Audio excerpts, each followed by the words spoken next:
Muy bien. Hola, buenas tardes. Estamos hoy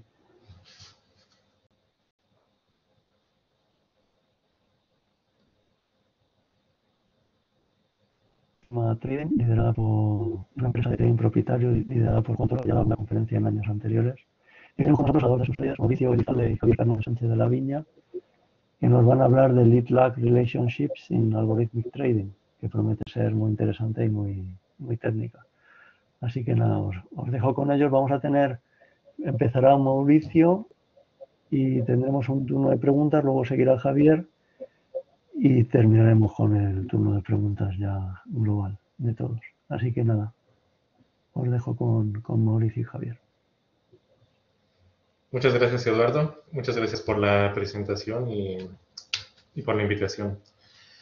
Y bueno, nosotros en Alfima Trading hicimos un trabajo con Juan Toro, Javier y Mauricio en cómo vamos a aprovechar la información que nos pueda dar contratos, una relación lead-lag para hacer algorithmic trading a partir de esa información.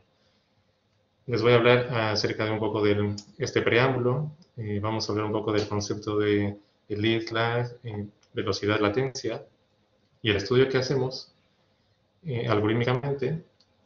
Y Javier les va a comentar acerca de un ejemplo más concreto, en específico, acerca de contratos de eurodólar y Fed Funds y la estrategia que podemos implementar a partir de la información del lead-lag.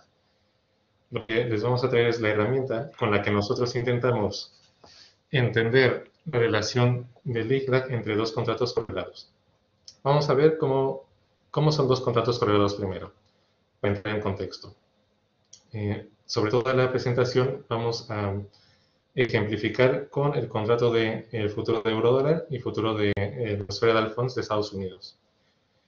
Y bueno, lo que vemos aquí es el azul, cómo se mueven los precios de eurodólar, y en rojo, naranja, cómo se mueven los precios de los Fed Funds.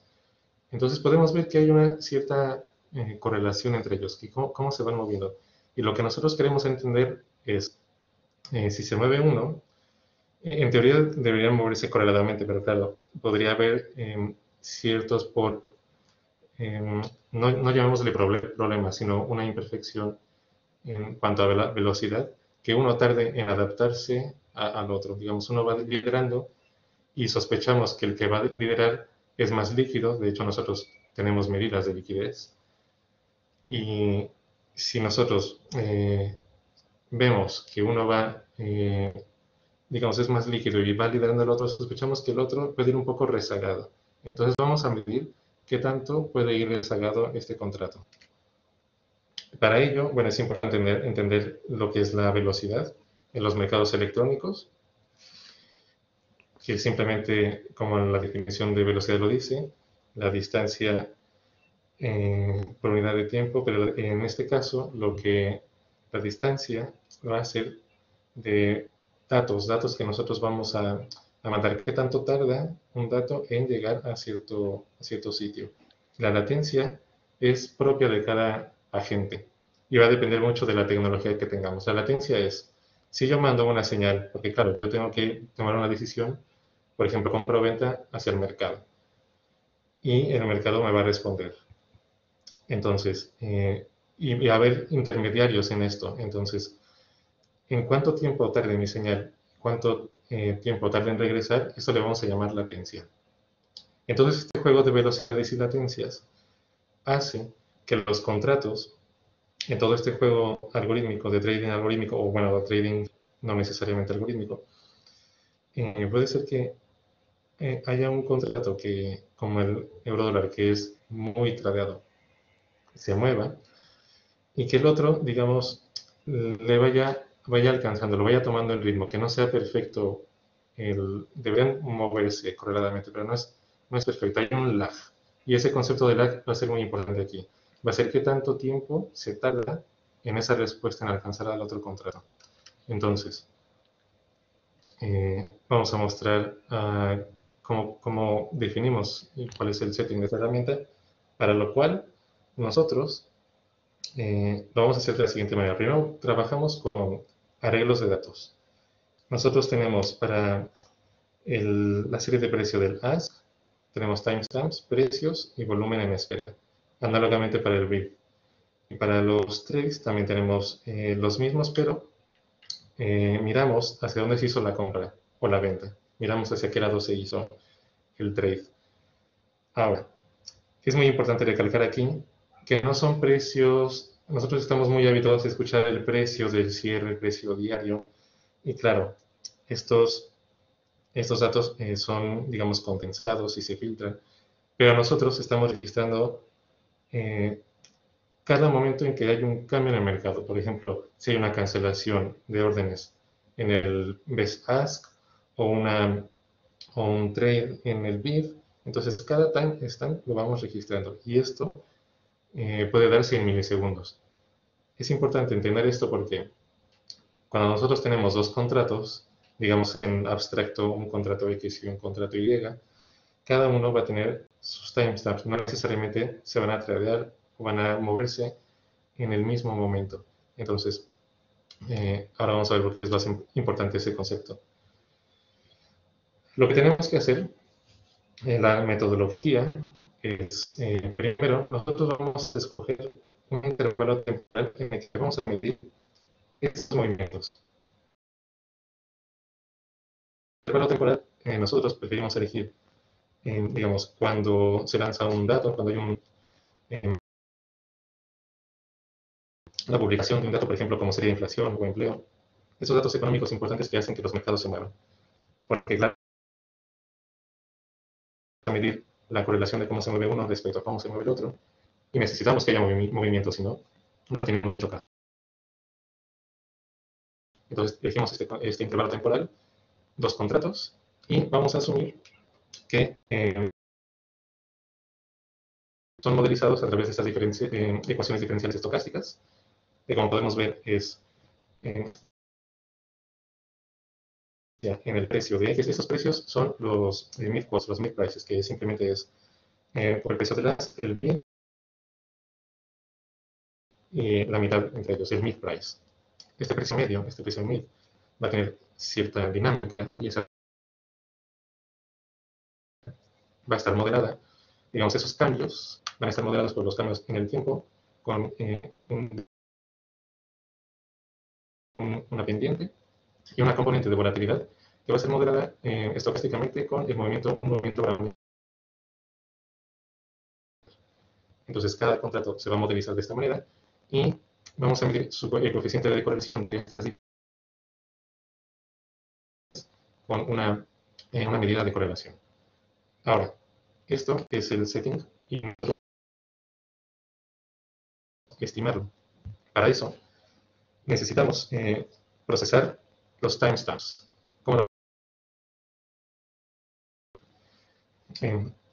Acabamos de decir, los contratos no necesariamente tienen los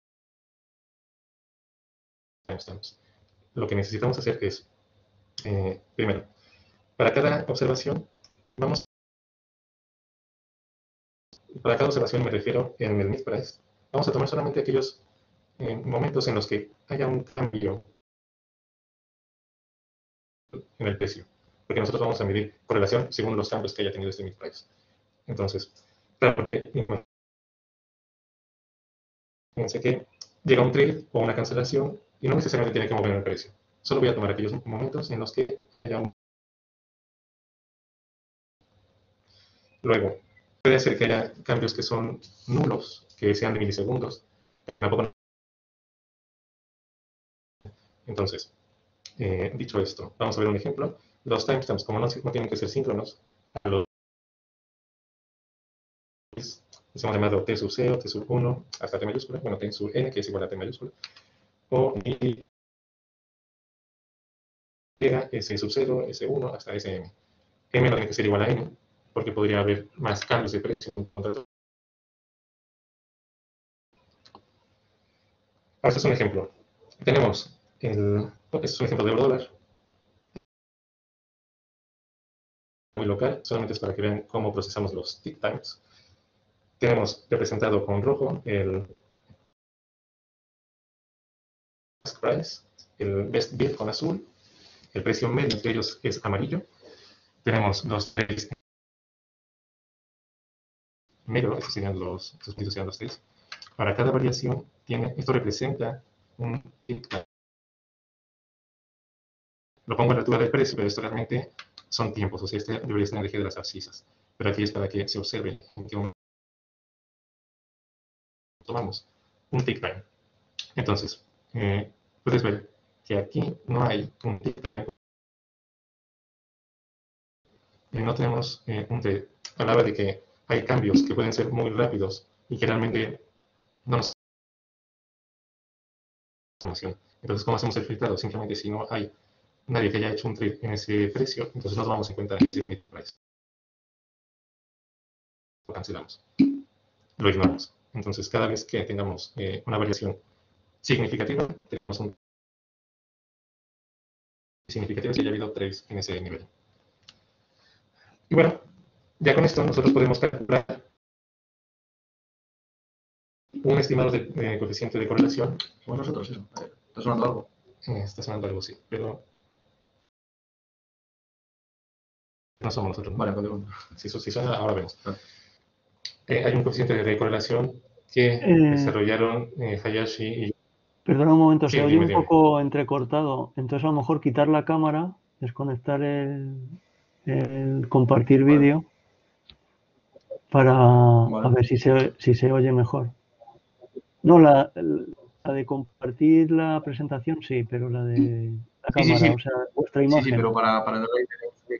Ah, que lo tenéis que sacar, claro, claro. Claro, por eso. Intentar...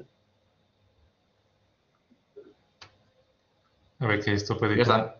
Ya está, ¿no? Ahora se oye bastante bien, sí. Es que se estaba oyendo un poco mal, a lo mejor es el ancho Perfecto. de banda. Ya os dejo Será continuar. mejor que repita desde... Vale. Un segundo. Te la voy a poner. Un segundito, disculpa que ahora tenemos que volver a poner esto. Vale, bueno, mientras les comentaba que con esto podemos nosotros ahora sí calcular una estimación del coeficiente de correlación que fue desarrollado por Takahashi y Yoshida en el 2005, que es básicamente una suma que aporta términos cada vez que está X y la RY, que hay una rata. Esto te mide las variaciones del precio en X y estas las variaciones de precio en Y.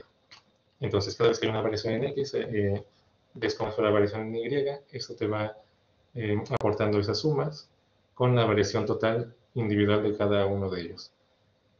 Entonces, aquí hay algo meticuloso porque nosotros vamos a tomar en cuenta estas variaciones de precios, pero con los intervalos que se intersecten según vayamos viendo los timestamps.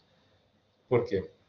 Habíamos dicho que no son sincronizados los timestamps de cada uno de ellos. Entonces, ¿qué pasa? Que nosotros tenemos que hacer en la práctica un doble bucle en el cual, por ejemplo, por cada intervalo en X voy a mirar cuáles intervalos hayan tenido una intersección con él en Y. Entonces, el intervalo, por ejemplo, este primer intervalo en X tiene intersección con el intervalo temporal de Y y nada más. Luego me voy al intervalo 2. Entonces aquí hay intersección con el primer intervalo Y con el segundo intervalo en Y.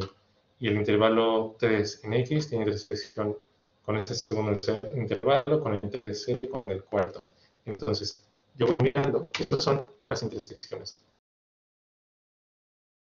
Por cada Y en X, yo voy a mirar los intervalos J que se intersectan con ese intervalo Y y voy a medir esos cambios. Y, bueno, nosotros tenemos que, imaginen por un momento, me voy a regresar.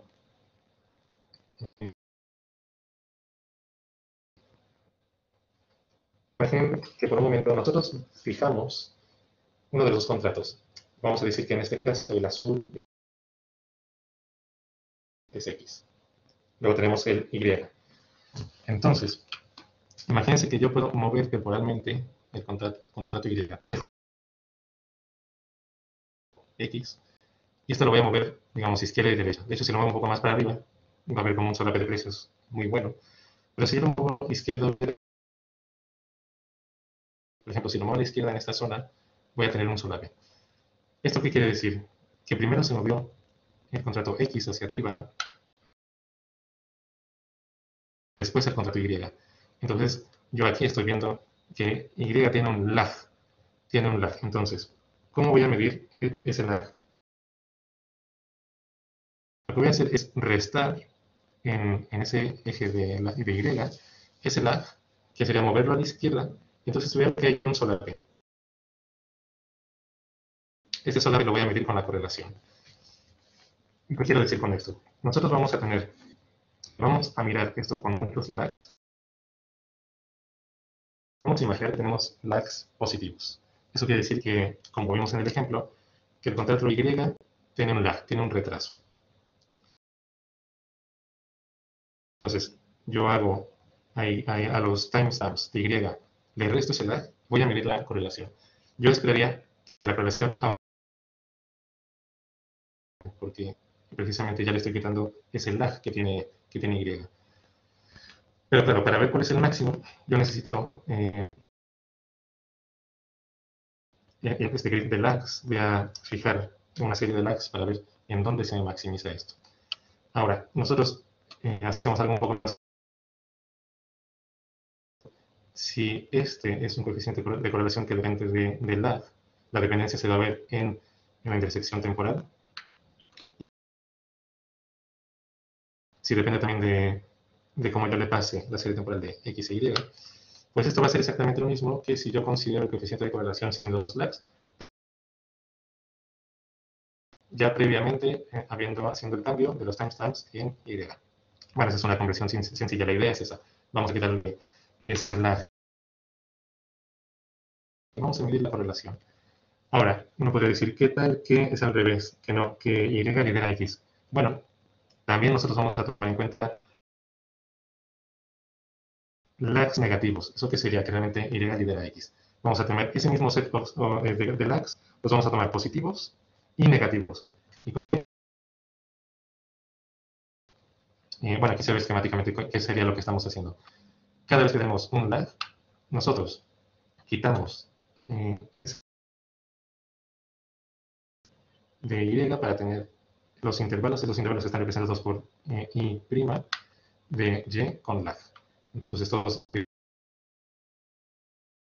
claro, ahora, si anteriormente el intervalo 2 tenía intersección con el intervalo 1, ahora ya no. Ahora solamente con el 2 y aquí solamente con el 2, en este esquema. Bueno, me paso nada. Con esto nosotros podemos calcular un coeficiente de asimetría que recuerda que nosotros hablábamos de lags positivos y lags negativos. Entonces, con eso podemos hacer un ratio leak-lag, que fue desarrollado en un artículo por Robert Rosenbaum, Hoffman y el mismo yo, en el cual me va a medir qué tan mejor es asumir que yo tengo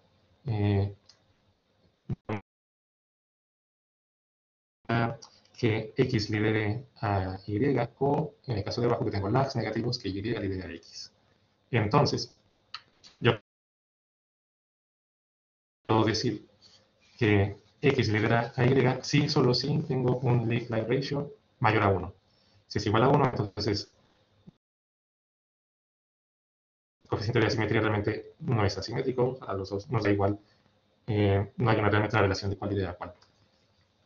Entonces, nosotros podemos llevarlo a la práctica y con los cambios de precios que tenemos del Federal Fund y Eurodólar, recuerden que son contratos de futuro, vamos a medir ese efecto leak lag. Y para esto hemos escogido un evento en donde sale y se publica el dato de empleos de Estados Unidos. Dijimos un dato de junio de 2019. Hicimos varios, pero este es un ejemplo así. Y con un lag grid de 1, 2, 5 hasta 100 milisegundos, es decir, un segundo. Como puedes darte cuenta, estamos trabajando con datos que se mueven, que hacen que el mercado se mueva rapidísimamente. Estamos hablando del orden de 2 minutos. Y también es lo que comentábamos de la velocidad. Claro, no es lo mismo hablar de estas ventanas temporales que en días u horas, donde a lo mejor si vemos una correlación perfecta entre diversos contratos. Aquí digamos que puede haber un desfase donde ya juega la rapidez. Y bueno, por mostrar un ejemplo de cómo es la relación entre Eurodólar y Fed Fund, tenemos que el lead nos salió de 3.27 y que nos quiere decir que X, como era el contrato de Eurodólar, que lidera, y de hecho en este gráfico son los lags que nosotros pusimos como input contra la correlación, la estimación de la correlación. Vemos que hay ciertos lags que hacen maximizar esa correlación. La correlación en este caso es entre 200 y 500 milisegundos. Y bueno, a veces nos hemos encontrado que es 50 milisegundos, dependiendo también de la... Y bueno, en este momento voy a hacer una pausa, por si tienen una duda de este marco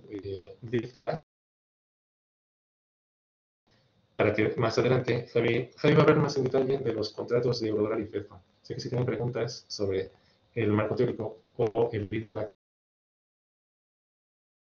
la función de correlación, bueno, hablen ahora o callen para siempre. No, bueno, al final vamos a tener más preguntas si quieren. Hay tres opciones, hablen ahora, hablen luego o callen para siempre. Sí, a ver, de momento en el chat no han puesto ninguna duda. Así que, Javier, si quieres... Vale, pues en ese caso voy a continuar yo. Pero bueno, está la gente todavía a tiempo de preguntarle a Mau, ¿ok? Sí. Entonces, bueno, por recapitular, Mau, de lo que ha estado hablando básicamente es un poco un estudio de los movimientos. No hemos entrado en términos de estrategia, ha sido un marco muy teórico, muy abstracto, simplemente hemos analizado la idea de yo tengo series temporales, de precios o lo que sea, desplazo una con respecto a otra, miro la correlación de esta de serie con serie lagueada, miro dónde está el máximo del lag, que Mau efectivamente apuntó que hemos encontrado medio segundo, y también miro cuán significativo es esto. En el fondo lo que te dice esto es el lag. Cosas que esté correlado y otra cosa sí, pero cuán correlados están los positivos frente a los negativos. O sea, una cosa, porque puedo encontrar una correlación, digamos, muy lejana, digamos, tengo un segundo, esto es muy aprovechable, pero a lo mejor no es significativo, ¿no? Y eso es lo que te vendría a decir el lag ratio. Voy entonces yo a entrar al detalle de lo que es un Eurodólar y un Fed Fund, bueno, relativamente en detalle, y a poner en contexto, nosotros ya hemos visto con lo que ha hecho Mau que efectivamente el Eurodólar lidera al Fed Fund. Hay otras formas de verlo. El Eurodólar mucho más líquido que el Fed Fund, también lo ha hecho Mau. Tenemos muchas medidas de liquidez y normalmente el líquido es el líder. Porque al final nosotros lo que queremos es un proceso de price discovery, hay una noticia y la gente tradea el futuro de 10 años, el Eurodólar, que es el LIBOR, etc. Otros contratos como el Fed Fund, digamos que no se tradean de forma tan evidente, ofrecen esas ventanas de oportunidad que son de cuasi arbitraje, por llamarlo de alguna manera, ¿vale? Entonces, Eurodólar y Fed Fund, ¿qué son? Bueno, antes de hablar de qué son, voy a hablar de qué es el LIBOR y qué son los Federal Funds. Son tipos de interés, ¿ok? De préstamo interbancario no colateralizado.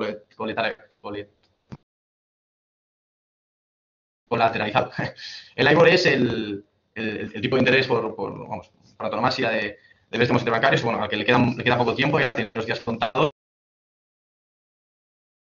porque las cosas van a dejar de estar indexadas al LIBOR. Bueno, hay mucho debate sobre esto es otra historia, no voy a entrar en ello. Y los Federal Funds es un tipo de interés al que overnight, esto es, préstamos un día para otro, al que bancos norteamericanos se prestan dinero para cumplir con los requisitos de reservas que les exige la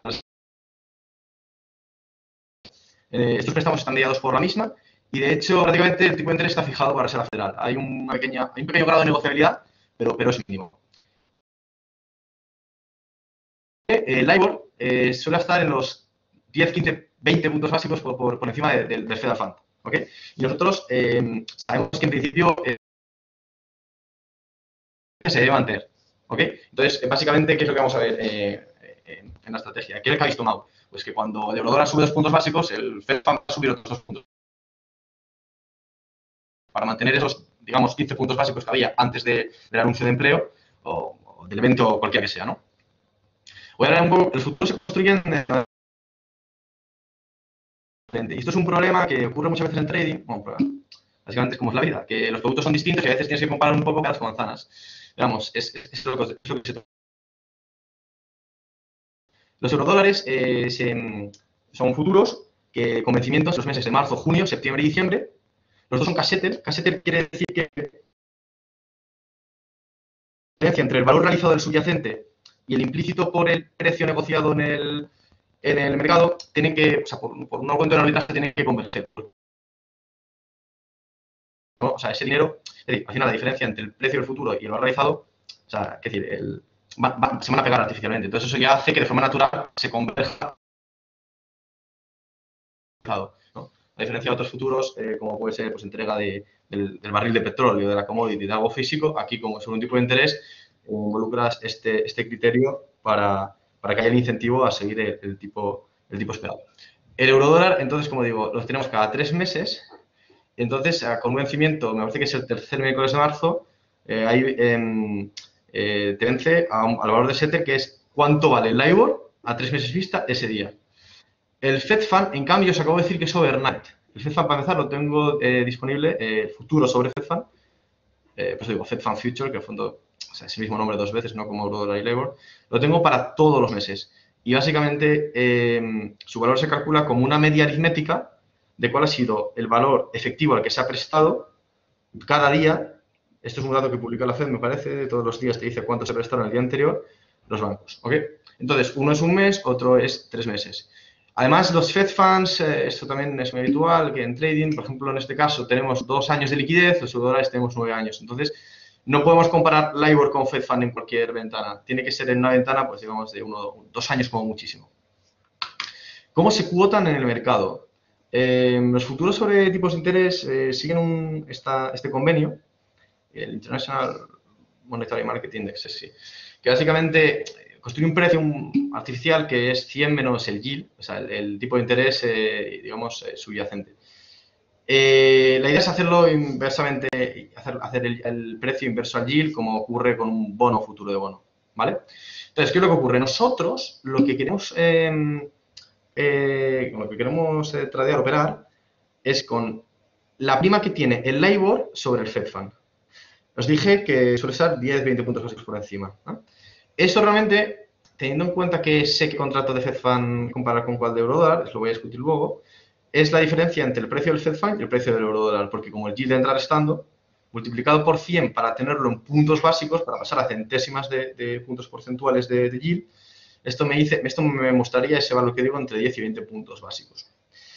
Normalmente la lección que hacemos nosotros, aunque es más compleja, puede ser más compleja, es que si yo me cojo el eurodólar de diciembre del 21, me cojo el Fed Fund de enero del 22. Podría cogerme el de el de febrero del 22, podría coger incluso los dos, intentar hacer algo más complejo, pero vamos a quedarnos en el momento que comparamos un eurodólar con el Fed Fund del mes siguiente, ¿vale? Hay más problemas, más diferencias en las especificaciones y los contratos. Ya no solo el tema de que tengan diferentes vencimientos y no estén todos disponibles la misma cantidad de meses. Y esto es el valor de contrato de cada uno de los futuros. Porque los precios que los que antes hablábamos realmente no es sino una conversión de los yields y no te dice a ti cuál es el flujo de dinero involucrado en las variaciones de precio. Eso no te lo dice el precio como tal, como te lo dice en cambio en una acción. Eso te dice el valor de contrato. ¿Ok? El valor de contrato de dólar son $100.000, o sea, un 40avo de $100.000, y el de un Fed Fund un 24avo de $100.000. Esto es porque típicamente todo se suele referenciar a los $100.000. Realmente es indiferente. La idea es que si yo tengo una variación de un punto en el precio del eurodólar, que van a ser 100 puntos básicos, esa variación se traduce en $2.500. En el caso del Fed Fund, en 4.167. Entonces, pongo aquí un ejemplo por reiterar un poco la historia. Si yo voy en corto en eurodólar, eso quiere decir que yo supongo que el yield va a subir, porque recordad que cotamos en precio, que es el inverso del yield. Puede ser un poco incómodo porque natural es expresarlo en yield, pero uno se habitúa al final. Si uno va en corto con un contrato eurodólar y tiene un incremento de un punto básico, el LIBOR se espera un punto básico más alto cuando tenga vencimiento, en diciembre del 21 o lo que sea, tenemos unas ganancias de 25 dólares con un contrato. 25 porque hablamos de punto básico, ¿eh? Recordad que esto sería 100 puntos básicos, un punto entero. En cambio, si vamos largos en un Fed Fund, tenemos una pérdida de 41,67 dólares. ¿Qué es lo que ocurre? Que si yo lo que quiero es que a mí me da igual cómo se mueva el euro-dólar Fed Fund, lo que importa es el movimiento relativo, ese gap, esa prima del LIBOR o del euro-dólar, lo que tengo que hacer es corregir por estas diferencias en las especificaciones de los contratos. Entonces, si yo me cojo, por ejemplo, 10 volúmenes de euro-dólar, voy en corto en 10 volúmenes de euro-dólar y tengo un incremento, un punto básico, pues ahora gano 250 en vez de 25. Y si voy largo en 6 Fed Funds en vez de en 1, pues ahora la pérdida es de 250 dólares. ¿Qué es lo que quiere decir esto? Que si yo cojo los volúmenes 10-6, bueno, 10 menos 6 o 6 menos 10, contrarios el signo, en vez de 1 y 1, consigo que un transporte paralelo o una subida paralela de los tipos de interés me deje indiferente. O que una subida en un punto básico que pueda venir por una subida en el LIBOR de un punto o por una bajada del Fed Fund de un punto se traduzca en la misma cantidad, que son 250 dólares. Entonces, nosotros construimos dos spreads, realmente depende para lo que queramos cada cosa. Una cosa sería el spread que visualizo, que es el que mostré antes, este de aquí, el que mostré al principio del todo, que básicamente es la diferencia en puntos básicos entre el LIBOR y el Federal Fund, y lo otro es lo que yo voy a comprar o vender. Si yo quiero comprar la base, que es como se llama típicamente al spread, a este spread de tipos, tengo que comprarme, o sea, ir largo en 6 Fed Funds, ir corto en 10 eurodólares por el argumento que he hecho en la diapositiva anterior. De este modo decimos que ir largo en la base es ir largo en 6 unidades de Fed Fund simultáneamente con ir corto en 10 de eurodólar. Y bueno, ir corto, pues simétrico, no tiene mucha historia. Vamos entonces con esto ahora a volver al LILDAC, que aquí hubo un paréntesis un poco para meter un poco de cultura financiera. Nosotros, la visualización que hacemos, los volúmenes es simplemente para, digamos, cómo hacer profit o dejar de hacerlo de los movimientos del subyacente, o sea, de la variación de un tipo de interés frente al otro. Pero la visualización, como os decía, que era la de 100 Fed Funds menos 100 eurodólares, la pasamos a términos de ask y de bid. En el caso, por ejemplo, del bid de la base, el que visualizamos, va a ser el bid del Fed Fund menos el ask del eurodólar. Esto simplemente porque recordad que cuando vamos largos en la base, vamos largos en el Fed Fund en 6 unidades, ¿sí? Y vamos cortos en el eurodólar en 10. Vamos, ¿vale?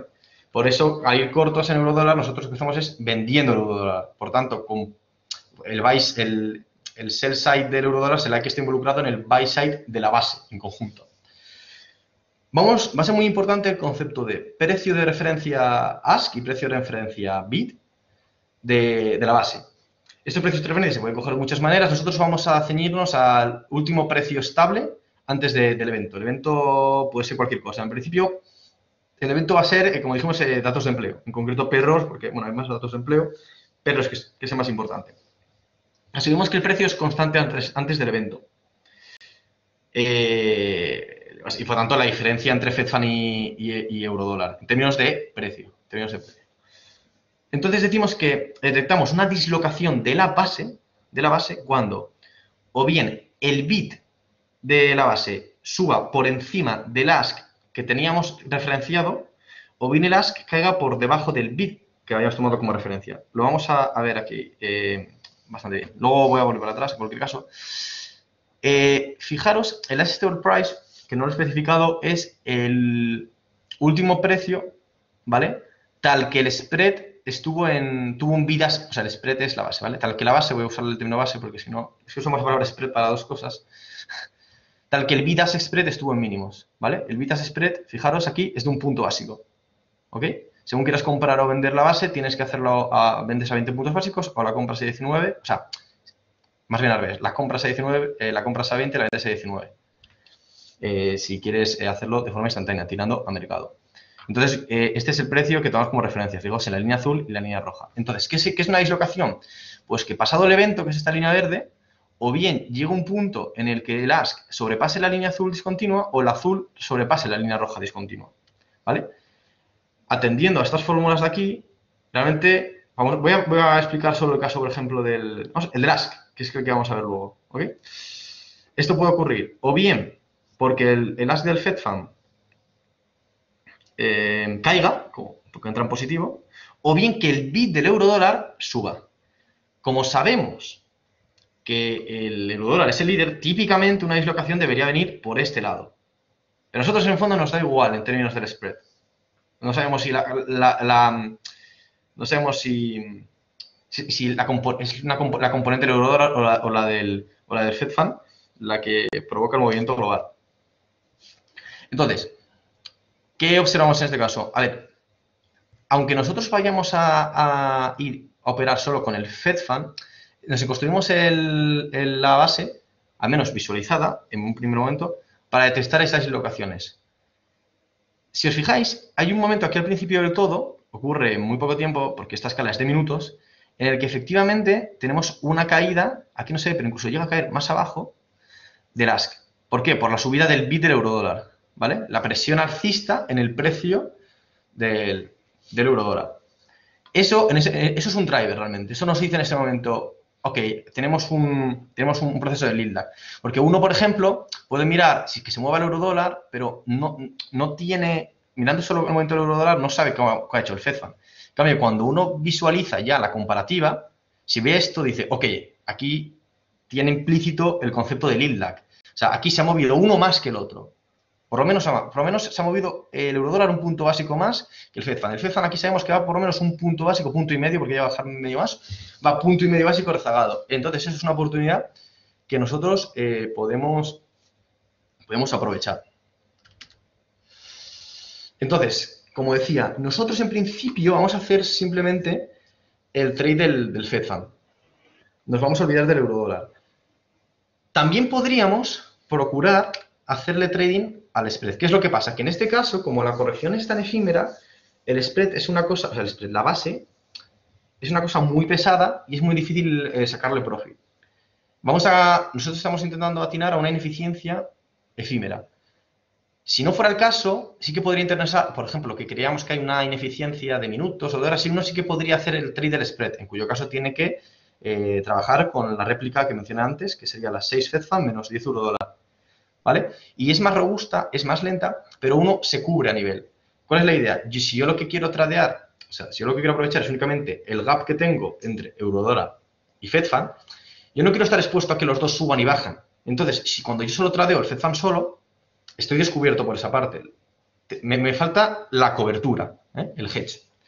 Pero como en este caso vamos a entrar y salir muy rápido para intentar explotar una ineficiencia de literalmente muy pocos segundos, y tirando al alza, si es que no estamos en los milisegundos, pues uno típicamente no busca el hedge. Y con eso se quita, además, de tener que comerse el bid-ask spread del eurodólar. Porque, a fin de cuentas, como estos momentos son rápidos, nosotros vamos a tirar al mercado. No vamos a tirar al mercado, pero vamos a cruzar el bid-ask spread, no vamos a quedarnos cuotando esperando a que nos golpee. Entonces, es básicamente casi tirar dinero a la basura, hacer una cobertura donde realmente no lo necesitas en tiempos tan cortos.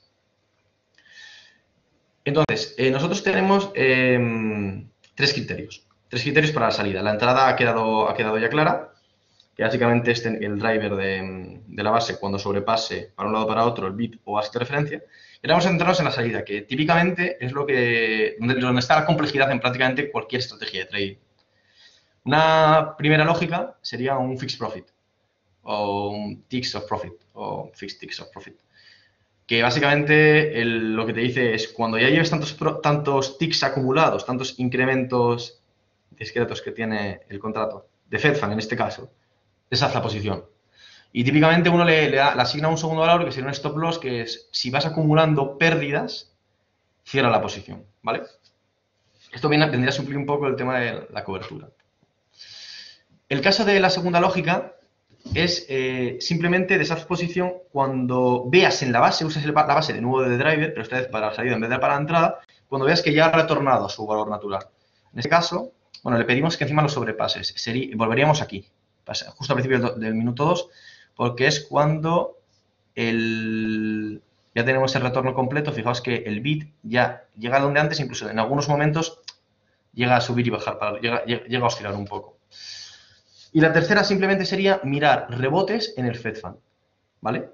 Simplemente decir, ostras, cuidado que ya no estoy en tendencia, me voy a salir porque quizá yo he subido todo lo que tiene que subir.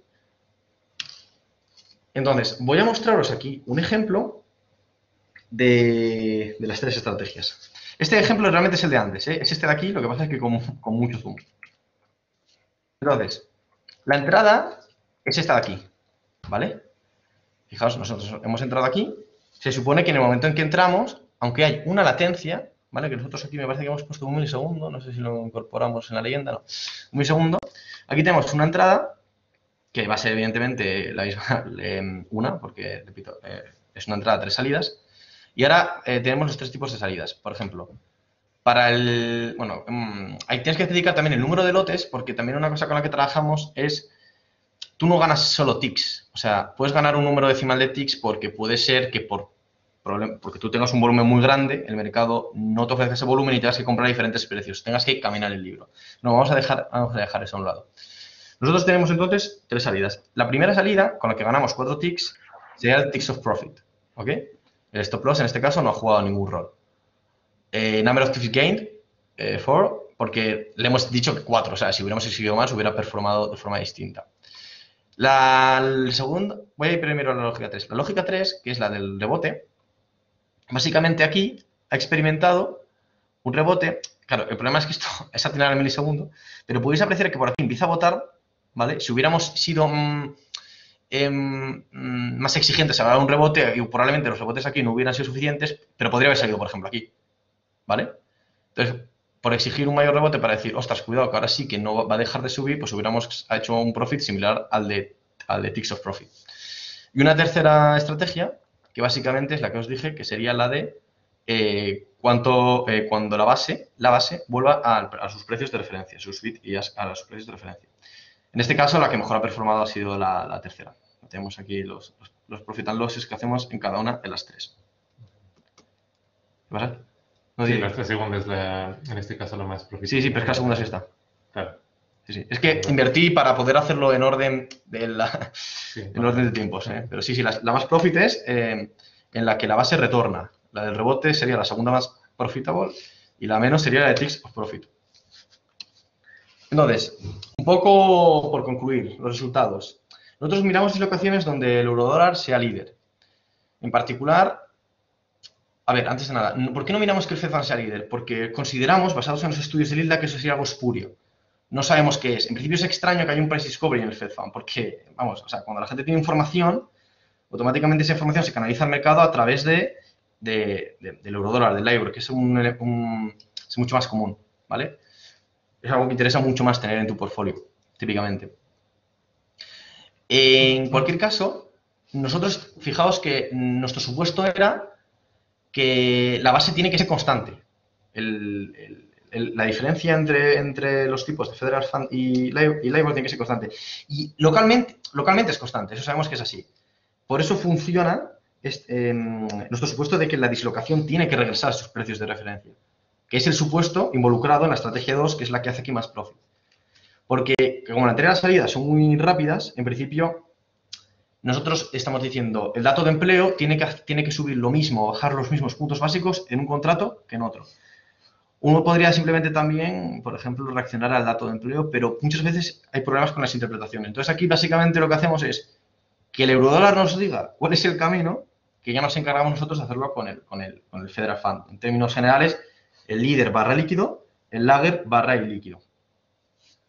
Uno podría incluso mirar simplemente dislocaciones a secas del eurodólar, por ejemplo, también. Pero bueno, típicamente queremos que el eurodólar, digamos, sea un chivato de cómo debe interpretarse esa información nueva que llega al mercado con publicación de dato de empleo. Pero vamos, que puede ser un tuit de Donald Trump o puede ser cualquier otro tipo de información que tenga que asimilar el mercado para reajustar precios. Y nada, tomamos normalmente, como queremos aislar solo esa componente de información nueva que llega al mercado súper puntual, solemos, bueno, incorporamos una condición de cuánto tiempo estamos esperando por esa dislocación. En este caso, pedimos hasta 5 segundos. Sabemos que la dislocación va a ser justo prácticamente con el dato, pero bueno, esto es para quitarse de movimientos espurios. ¿Qué pasa si el dato, digamos, no aporta una sorpresa significativa y no tiene que haber un cambio en los precios? Pues podemos quedar esperando por una dislocación y a los 15 segundos de movimiento que igual no tiene nada que ver y nos estamos expuestos a algo que no queremos. Y bueno, únicamente, que antes hablaba de nuestro supuesto de que la base es constante localmente, las bases cambian con el tiempo, efectivamente. Solo decimos que nuestro supuesto, que es bastante razonable, es que no lo hacen, por lo menos con noticias de empleo en este caso, o con otra serie de noticias. Y incorporamos aquí las referencias y yo creo que con esto... Bueno, de las referencias, a mí me gustaría decir, en la primera, de Hood y Abergel, es en donde ellos hacen estudios empíricos de Lichtblag, y ahí hacen muchas medidas de liquidez, como comentaba Javi, que nosotros si estudiamos la liquidez del eurodólar contra la del Fed Fund, va a resultar que en futuros de eurodólares es más líquido. Luego en la segunda referencia, Yahashi y Yoshida, es donde definen la estimación de la cross correlation entre dos contratos. Y en la última es donde hablaba de la estimación de Lichtblag. Y en la primera referencia también usa el parámetro Lichtblag y demuestran que es un estimador, la cross correlation, un estimador consistente de la correlación. Y bueno, y nada más para terminar, me gustaría hacer una anotación, que ahora que comentaba Javi del arbitraje, que claro, lo que nosotros intentamos hacer aquí para redondear un poco ya y concluir, es traer, o digamos, traer esa falta de, ese arbitraje, ¿no? Que nosotros diríamos, bueno, no debería haber arbitraje en principio, pero precisamente... Es que no es arbitraje, o sea, a mí el arbitraje me parece un concepto muy fuerte. Puedes llamarlo arbitraje estadístico, ¿sabes? Sí, o arbitraje asintótico. Claro, porque... Pero sí. Claro, de hecho, sería como arbitrar la latencia o la velocidad con la cual un contrato va rezagado respecto al otro. Y bueno, con esto... Perdón que te corte. Es que de hecho esto me recuerda a una cosa, un concepto que no mencioné, que es que una cosa que de hecho uno puede hacer, y de hecho, bueno, en ese momento aquí se hizo también, es en toda esta simulación de estrategias, que hablamos de 3 estrategias, uno puede probarlo para toda una variedad de latencias. Entonces esto es una manera de darle valor a la latencia, ¿no? Esto es muy importante porque una empresa, por ejemplo, dice, hostia, a mí me interesa invertir en tecnología o en otra cosa, digamos, ¿no? Claro. Es importante porque ves esa latencia que tienes tú por la tecnología en la que dispones, cuál es el coste de oportunidad. Y eso al final, bueno, ¿me renta invertir o no? Claro, esta información lo que te dice es con qué velocidad uno alcanza el otro y ya tú mismo ves si tienes la latencia suficiente como para poder entrar en ese juego. O sea, si tú tienes la velocidad con la que un contrato alcanza el otro son 20 milisegundos, si tú tienes una latencia de 50, no puedes entrar. O sea, entonces, también eso entra en juego, ¿no? Sobre todo en esos eventos que como que bien decías, y no sé si lo especificamos bien, pero lo que nosotros vimos fue dato de empleo de cambio en las nóminas no agrícolas de Estados Unidos, que precisamente mueven mucho de los futuros que se tradean en Estados Unidos. Entonces, normalmente estos datos que salen en un momento muy preciso mueven el mercado violentamente y es donde puede haber estos cambios muy bruscos de tiempos. Incluso hay traders, los más rápidos del mundo, ya hablan de velocidades de latencias de microsegundos. No, y menos. Dependiendo de qué tan cerca estén del mercado. Y bueno, muchas gracias. Si quieren podemos responder algunas preguntillas. Pues estupendo. Estupendo. Sí, Carlos Escudero parece que tiene la mano levantada. Puedes abrir el micrófono y preguntar directamente, Carlos. Bueno, igual no, ¿eh? Ponte en tu calle. A ver. Ah, ¿me oye? Un poquito más alto, porfa. No se escucha bien. Sí, hola. Hola, hola. Perfecto, Hola. perfecto. Genial. Carlos. Pues bueno, ante todo, pues gracias por la charla, me ha parecido muy interesante y mi duda es respecto a la última discusión que teníais entre vosotros, que parece Sí. que manejáis diferentes conceptos de arbitraje. Entonces, vamos, me gustaría si me los pudieseis precisar. Mi concepto, Sí. bueno, Mauricio me conoce bien, yo estoy en el mundo académico y mi concepto Ok. de arbitraje es muy preciso. Sería un arbitraje para mí es cualquier estrategia que me dé probabilidad positiva de beneficio con riesgo cero. Claro. Yo sería como definiría arbitraje. Entonces, Claro. pues me gustaría que me clasificases un poco las diferentes opciones de arbitraje que vosotros manejáis. Gracias. Yo te voy a decir yo te voy a decir cómo yo defino arbitraje. Yo el arbitraje lo defino así y te voy a decir por qué aquí no hay arbitraje puramente hablando, ¿no? Porque a mí quien me dice que un aumento de 300.000 empleos en Estados Unidos no pueda subir 3 puntos básicos el eurodólar, pero solo 2 el Fed Fund, ¿sabes? Simplemente es eso. O sea, yo no tengo realmente garantizado. Antes hablaba, es que es un supuesto realmente que hago yo. Es un supuesto que la base va a retornar. Es un supuesto que se va a mantener el gap de, digamos, 15 puntos básicos previo al evento y posterior al evento. Y que ese evento, todo lo que puedo hacer es moverme de forma transitoria, de hecho muy transitoria, porque estamos hablando de milisegundos, etcétera, la base. Pero nadie me garantiza lo otro, ¿sabes? O sea, no es el mismo producto, y tanto que no sea el mismo producto, no es arbitraje. Pero bueno. De hecho, también aportando a la respuesta, no sería exactamente el concepto de arbitraje, o sea, sería como un pseudo arbitraje, como bien comentaba Javi, porque no tenemos aquí probabilidad de ganar, porque hay un riesgo muy grande, porque nosotros estamos haciendo una suposición de que en este caso el Fed siempre va a seguir el euro dólar, pero ojo, hay que tener mucho cuidado con ese tipo de estrategias porque sí ha llegado a pasar, también un poco comentaba Javi al respecto. Imaginemos que se mueve, que hay una dislocación en la base. Entonces se mueve el Fed Fund y nosotros detectamos eso como una dislocación y parecería que entonces nosotros queremos entrar a hacer el trading. Pero, digamos, entramos y perderíamos dinero en ese momento porque el eurodólar simplemente no se movió. O hay veces en las que se mueve y el Fed Fund resulta que por alguna razón se movió o síncronamente o un poco antes. Entonces, si tú ahí, imagínate aquí en este gráfico que No, pues si mueves síncronamente no te salta el driver de la base. claro, no, me refiero, la dislocación te puede engañar si se mueve el Fed Fund, sin Sí. que se mueva el eurodólar. O incluso aunque se mueva el eurodólar, porque puede ser que Claro. el eurodólar es más líquido, también se mueve más. Puede ser que el eurodólar se vaya y vuelva y, Claro. en el intermedio el Fed Fund no hizo nada y nada hizo nada. Que haya una reversión y entonces simplemente ahí pierdes. Pero bueno, pierdes el bid-ask porque el Fed Fund lo tiraste a mercado, se te queda quieto claro. y luego, bueno, pues típicamente tú eso no lo quieres para nada y te deshaces. Pero claro, pero ahí bueno, es otro caso más.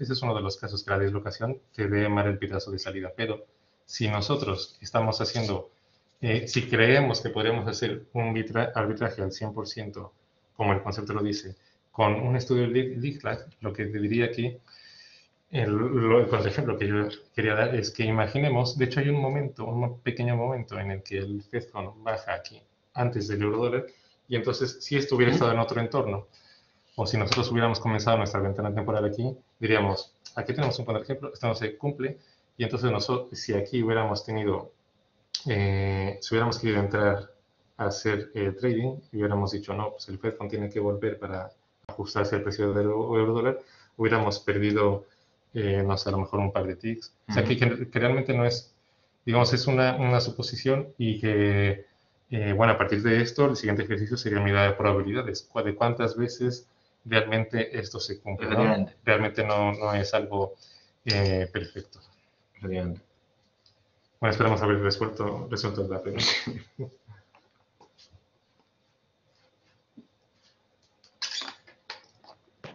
A ver, más. Sí, gracias. No, lo entiendo ahora que no sería un arbitraje porque aunque la probabilidad de pérdida fuese pequeña, pues ahí está, ¿no? Entonces. Sí, es positiva, claro. Efectivamente. Entonces sí, está aclarado, gracias.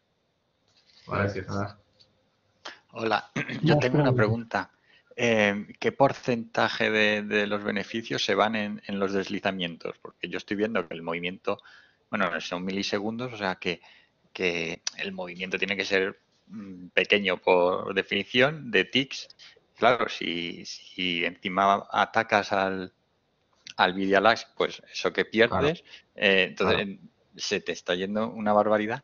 Y más luego la inversión en tecnología, que no tiene que ser fácil porque tienes que comprar equipos para poder, primero, acumular todos los datos en esos timeframes y luego ser tú capaz de entrar. Entonces, ¿qué porcentaje suponen ambos conceptos?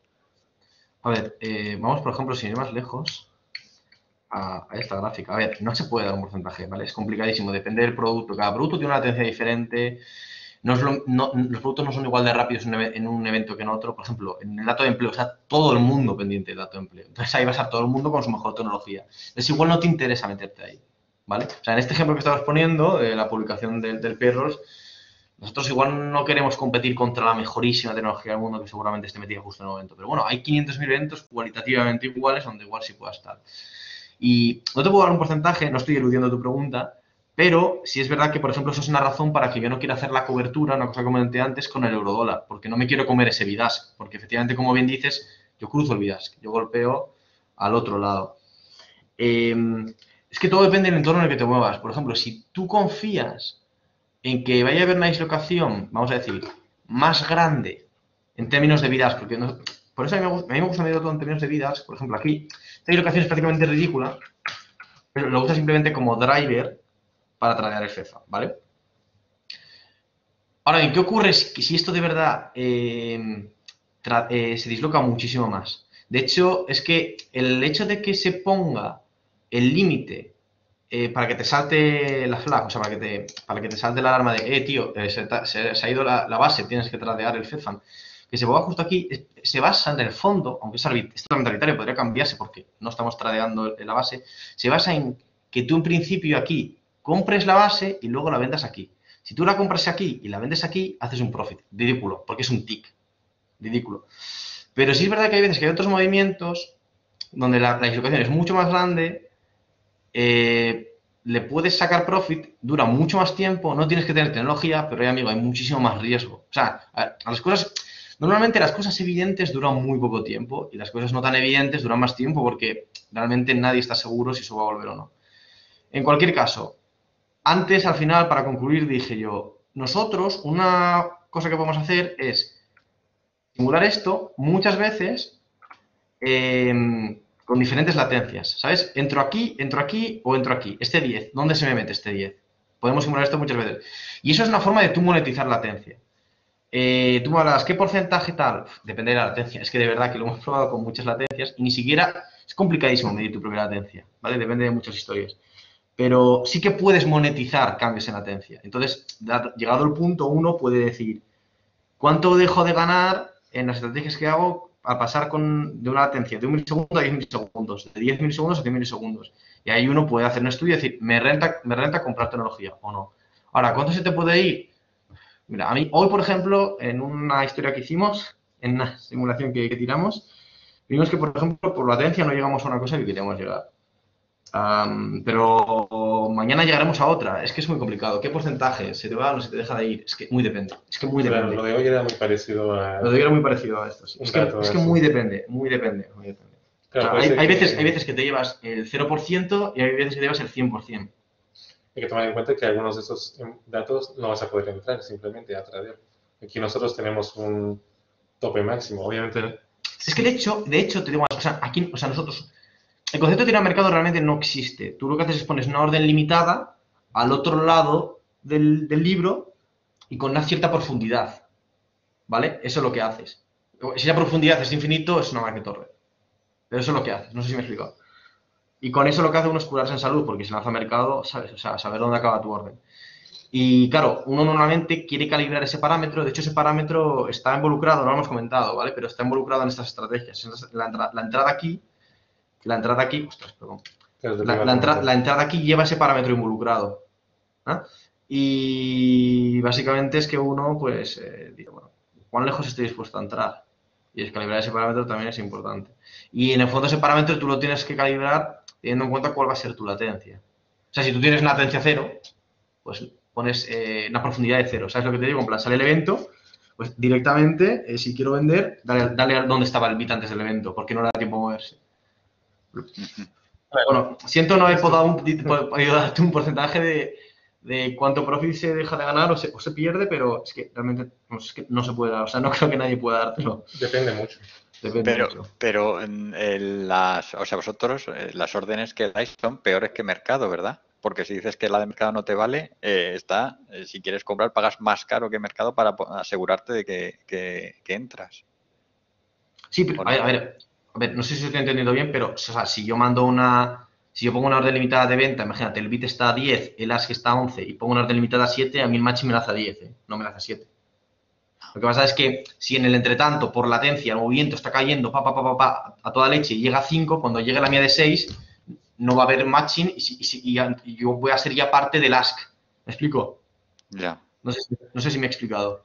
Sí, Pero sí. O sea, ti siempre te van a dar el mejor precio. Eso es una forma únicamente de curarte en salud, de, ostras, no vaya a ser que en el entretanto, por mi latencia, que lanzo una market order porque el precio que había me interesaba, caiga eso 15 ticks y, ostras, yo no quiero comprar tan abajo, ¿sabes? Es simplemente eso. Ajá, ok. Seguro, ¿no? Vale. Gracias. Nada, di.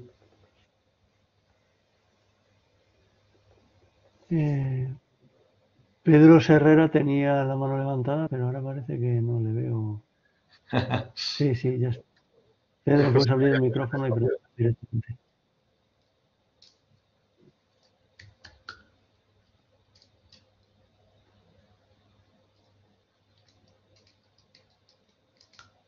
Puedes abrir el micrófono si quieres. Ahora no le veo tampoco. Bueno, si hay alguna pregunta mientras. Ahora. Pedro, adelante. Perdona, no. Uy. No se oye bien, ¿eh? O hay un amago. ¿Tienes latencia? Pedro, vuelve a conectar el micrófono a ver si te oímos mejor.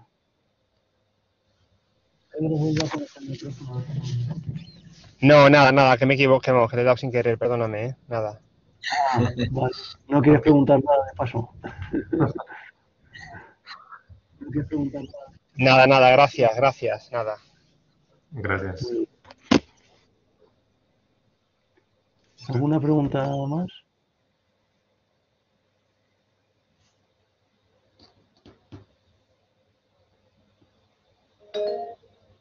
Santiago, puedes abrir el micrófono y preguntar directamente.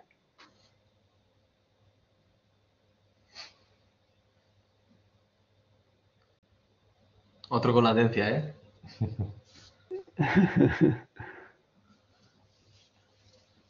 Santiago, ¿se puede abrir el micrófono en la parte central abajo?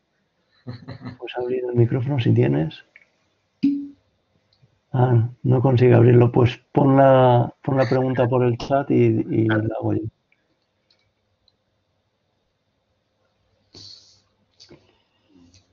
La pregunta es, a ver, ¿qué está escribiendo?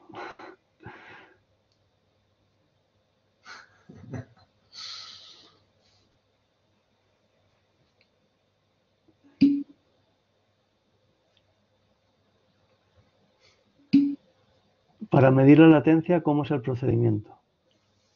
Wow. Porque entiendo que tu latencia varía. A ver, claro, lo que nosotros hacemos aquí es como un input, un dato de entrada, y entonces nosotros con eso hacemos las estimaciones. Aquí la latencia sería una respuesta. ¿Qué tanta latencia necesitaríamos para poder entrar? Y ya después, de hecho, depende de tu tecnología y cómo midas tu propia latencia. Digamos, en el estudio teórico o con datos del pasado, con tu estudio histórico, sacas la velocidad con la cual necesitarías entrar. Entonces tú sabes, bueno, yo puedo hacer como aquí, las estrategias con latencias de 1 milisegundo, 2 milisegundos, 3 milisegundos. Digamos, sería una variable independiente. ¿En qué momento se volvería una variable dependiente? Bueno, eso ya dependería de tu tecnología. Entonces tú ya tendrías que hacer estudios con recordemos el concepto de latencia, que es cuánto tiempo tardo yo en mandar un dato, una orden, y que esta me regrese, que quiere decir que yo la pueda visualizar. Entonces, ¿qué tanto tardo yo en llegar al mercado? Bueno, esto es relativo y ya depende del sistema que cada uno que tenga.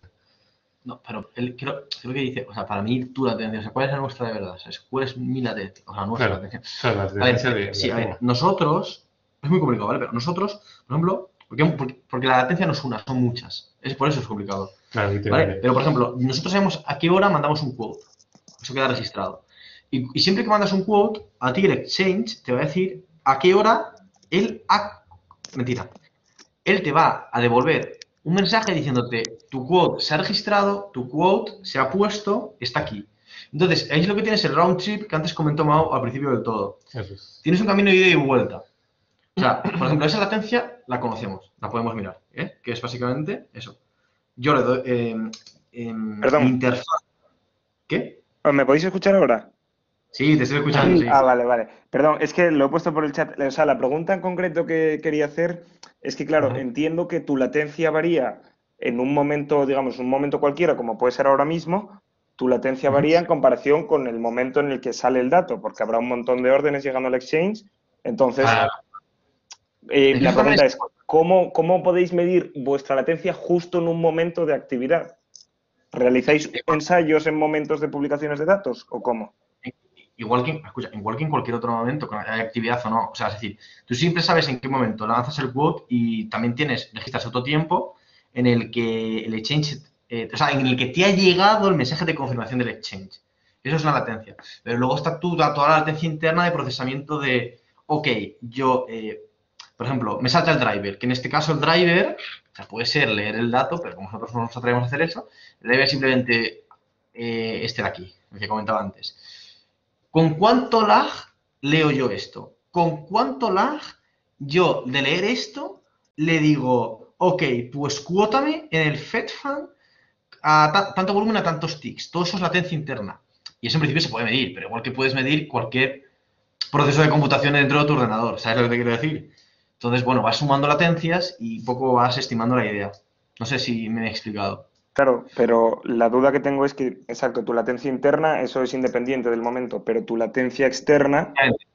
Efectivamente. Eso Sí, es. sí, Eso, es dependiente por lo que dice.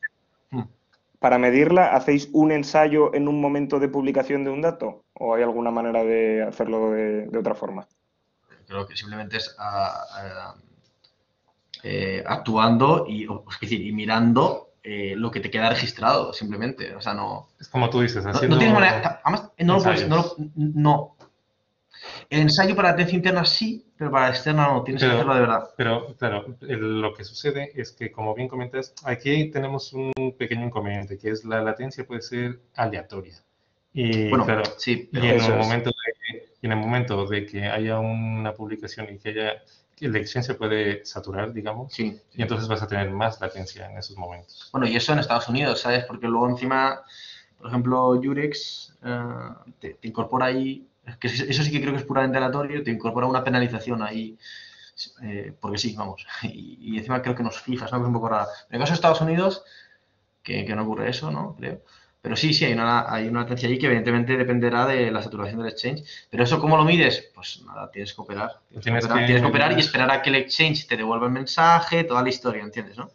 Medir tú mismo, pero es que también... ¿cómo lo haces? No sé. No claro, creo que también hay intermediarios que los contratas y te garantizan una latencia máxima. También esa es otra sí, vía bueno, de pero al garantizar. final el exchange al final, bueno, sí. Ok, pero, vale, gracias. No sé si tal, ¿no? Vale. Ok. Más preguntas.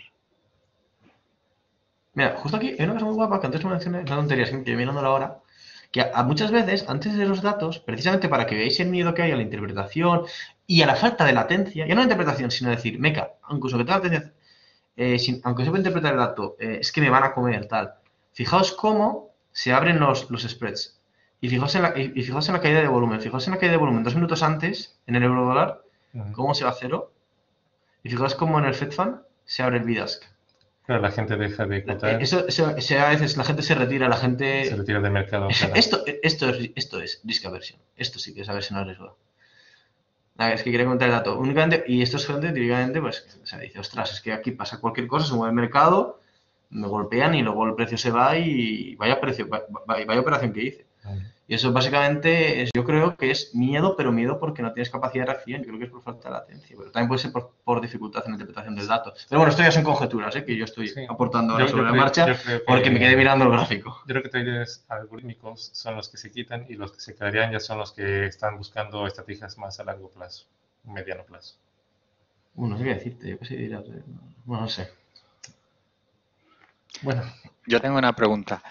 ¿Vosotros sabéis si los exchanges fijan un mínimo en el cual, pues para prevenir o limitar el high frequency trading, en el que tú puedes entrar y salir del mercado? ¿Existe un mínimo? O si tú tienes más tecnología y puedes entrar y salir antes, te beneficias de ello y nadie lo regula. A ver, yo de esto sé prácticamente cero, pero sí te puedo decir que hasta donde yo sé, en Estados Unidos no hay problema, puedes hacer eso. Lo que se te penaliza es, por ejemplo, que mandes señales perniciosas al mercado, que andes entrando y saliendo muy rápido, sino realmente hacer trades, colocarte y descolocarte. Al final hacer spoofing, mandar eso, señales de mispricing, ¿no? O como quieras llamar. Pero ya antes comenté el caso de Yurex. En Europa sí. En Europa sí que, por lo menos en Yurex, o sea, Euronext, o sea, yo sí que creo que hay esa penalización y que eso yo creo que daña al high frequency, pero no hagas mucho caso.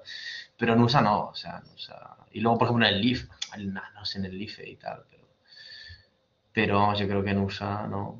Yo creo que Yurex, fíjate lo que te digo, yo creo que de los Andes Yurex debe ser la excepción, una de las excepciones. Yo creo que todo lo demás, la velocidad está permitida. Lo que no está permitida es que aprovechando la velocidad mandes señales inequívocas al mercado. Pero el mero hecho de aprovechar la velocidad, eso está permitidísimo. Otra cosa es que esté debatido en la academia y tal, o lo que sea, pero sí está permitido. Ok, gracias. Nada. ¿Más preguntas?